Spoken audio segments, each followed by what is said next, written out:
Assalamualaikum warahmatullahi wabarakatuh. Perkenalkan saya Ade Rahma Fitria dengan NIM C1F018041 dengan dosen pengampu Bapak Wirmi Eka Putra SE MSI.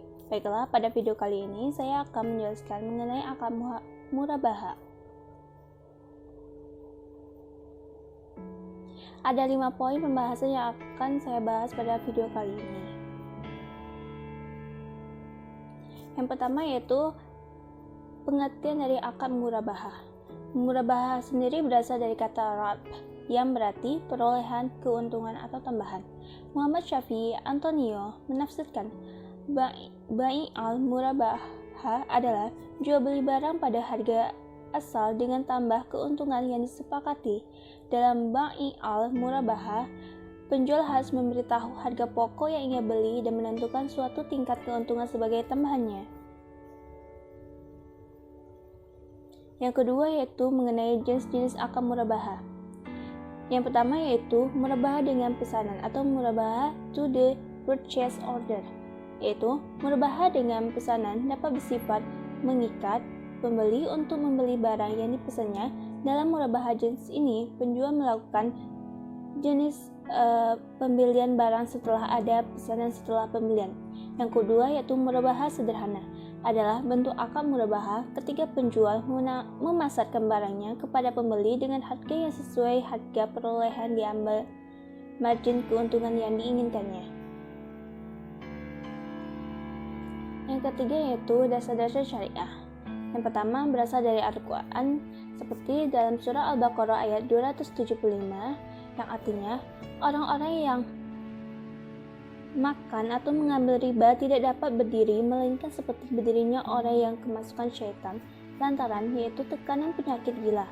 Keadaan mereka yang demikian itu adalah disebabkan mereka berkata atau berpendapat sesungguhnya jual beli itu sama dengan riba, padahal Allah telah menghalalkan jual beli dan mengharamkan riba. Orang-orang yang telah sampai kepadanya larangan dari Tuhannya lalu terus berhenti atau mengambil riba, maka baginya apa yang telah diambilnya dahulu, yaitu sebelum datang larangan dan urusannya kepada Allah. Orang yang kembali atau mengambil riba, maka orang itu adalah penghuni-penghuni neraka. Mereka kekal di dalamnya. Yang kedua yaitu dari Al-Hadis. Seperti diriwayatkan oleh Ibnu Majah, yaitu dari Suhaib Ar-Rumi radhiyallahu anhu bahwa Rasulullah Shallallahu alaihi wasallam bersabda, 3 hal yang ada di dalamnya terdapat keberkahan: jual beli secara tangguh, mukarabah atau mudarabah, dan mencampur gandum seperti tepung untuk keperluan rumah, bukan untuk dijual. Yang ketiga yaitu ijma. Ulama telah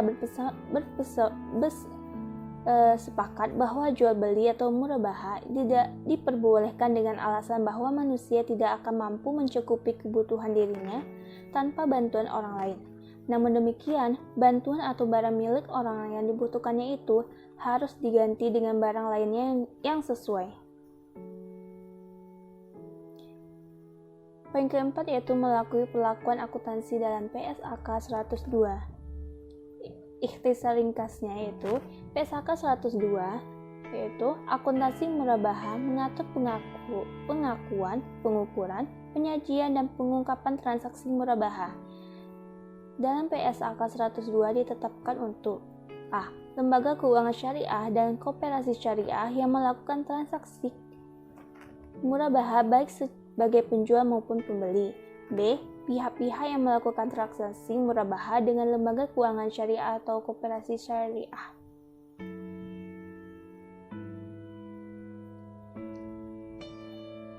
Di sini akuntansi untuk penjual disebutkan pada saat perolehan, aset murabaha diakui sebagai persediaan sebesar biaya perolehan. Sedangkan untuk akuntansi untuk pembeli akhir, aset yang diperoleh melalui transaksi murabaha diakui sebesar biaya perolehan murabaha tunai. Selisih antara harga beli yang disepakati dengan biaya perolehan tunai diakui sebagai beban murabaha tanggungan. Penyajiannya yaitu, pertama, piutang murabaha disajikan sebesar nilai neto yang dapat direalisasikan, yaitu saldo piutang murabaha dikurangi penyisihan kerugian piutang. Yang kedua, margin murabaha tangguhan disajikan sebagai pengurungan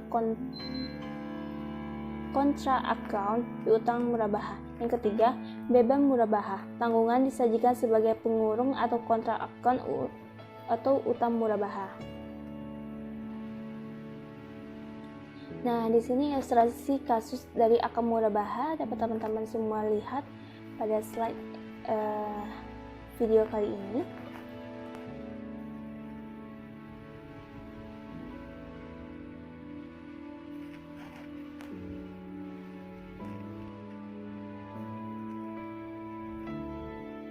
Baiklah, terima kasih telah menonton video kali ini. Saya ucapkan wassalamualaikum warahmatullahi wabarakatuh.